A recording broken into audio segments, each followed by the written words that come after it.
Halo semuanya. Pada kesempatan kali ini, kita akan membahas sebuah topik yang sangat serius dan penting, yaitu gempa megatrust. Apakah kalian pernah mendengar tentang gempa yang sangat besar yang terjadi di bawah laut dan menyebabkan tsunami besar? Itu adalah salah satu contoh dari gempa megatrust. Kenapa kita perlu peduli?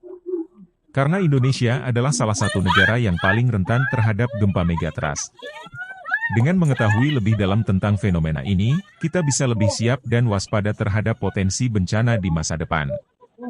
Kita akan mengupas tuntas apa itu megatrust, bagaimana gempa megatrust terjadi, contoh kasus terbaru di Jepang pada tahun 2024, dan bagaimana dampaknya bagi Indonesia. Jadi, pastikan kalian tonton sampai akhir.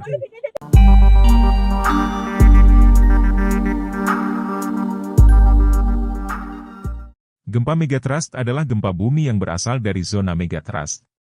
Menurut BMKG, megatrust adalah bagian dangkal suatu lajur pada zona subduksi yang mempunyai sudut tukik yang landai. Gempa bumi pada lajur atau zona megatrust disebut juga gempa bumi interplate. Sementara, zona subduksi adalah zona kejadian gempa bumi yang terjadi di sekitar pertemuan antar lempeng.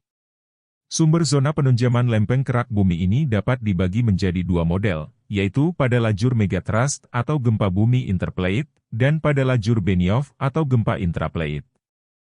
Zona megatrust sebenarnya sekadar istilah untuk menyebutkan sumber gempa tumbukan lempeng di kedalaman dangkal. Dalam hal ini, lempeng samudra yang menunjam ke bawah lempeng benua membentuk medan tegangan, stres, pada bidang kontak antar lempeng yang kemudian dapat bergeser secara tiba-tiba memicu gempa. Jika terjadi gempa, bagian lempeng benua yang berada di atas lempeng samudra bergerak terdorong naik, thrusting. Berbeda dengan patahan-patahan di darat yang umumnya hanya menyebabkan gempa kecil sampai menengah, megatrust memiliki potensi untuk menyebabkan gempa bumi yang sangat besar karena ukurannya yang luas dan kedalaman tempat terjadinya. Di zona subduksi, ukuran dan kedalaman dari megatrust sangat memungkinkan terjadinya gempa dengan magnitudo yang bisa mencapai hingga 9,0 atau lebih pada skala Richter. Di dunia ini, ada beberapa zona megatrust yang terkenal dan sering menjadi sumber gempa bumi besar. Salah satu yang paling terkenal adalah zona megatrust di lepas pantai Sumatera, yang dikenal sebagai zona megatrust Sumatera. Zona ini adalah tempat terjadinya gempa bumi dan tsunami besar pada tahun 2004 yang menghilangkan nyawa lebih dari 230.000 orang.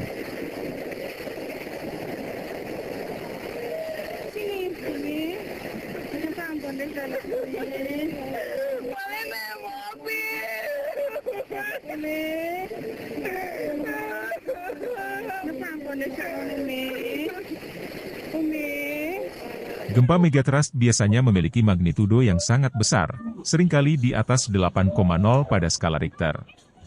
Karena besarnya energi yang dilepaskan, gempa ini tidak hanya dirasakan di dekat epicentrum, tetapi juga di wilayah yang sangat jauh dari pusat gempa. Tsunami yang dihasilkan oleh gempa megatrust bisa mencapai ketinggian beberapa meter hingga puluhan meter dan menyebar dengan sangat cepat, memberikan sedikit waktu bagi penduduk di daerah pesisir untuk mengungsi. Selain menyebabkan kerusakan fisik yang parah, gempa megatrust juga bisa mengubah topografi dasar laut. Gempa ini juga dapat menyebabkan tanah longsor bawah laut, yang dikenal sebagai submarine landslides, yang kemudian menambah kekuatan tsunami. Meskipun gempa megatrust sangat jarang terjadi dibandingkan dengan gempa tektonik biasa, ketika mereka terjadi, dampaknya bisa sangat dahsyat. Beberapa contoh gempa megatrust besar lainnya termasuk gempa Alaska pada tahun 1964 dengan magnitudo 9,2, dan gempa Chili pada tahun 1960 dengan magnitudo 9,5, yang merupakan gempa terbesar yang pernah tercatat. Para ahli geologi terus memantau zona megatrust di Indonesia karena mereka yakin bahwa dalam beberapa dekade mendatang, kemungkinan besar akan terjadi lagi gempa megatrust yang kuat. Misalnya, zona megatrust di Jawa Selatan sudah lama tidak mengalami gempa besar, dan ini menimbulkan kekhawatiran bahwa tekanan yang menumpuk di zona tersebut bisa dilepaskan kapan saja. Penting bagi kita untuk memahami bahaya ini dan mengambil langkah-langkah untuk melindungi diri, keluarga, dan komunitas kita. Terima kasih sudah menonton video ini. Jangan lupa untuk like, subscribe, dan nyalakan notifikasi agar tidak ketinggalan video-video menarik lainnya. Sampai jumpa di video berikutnya.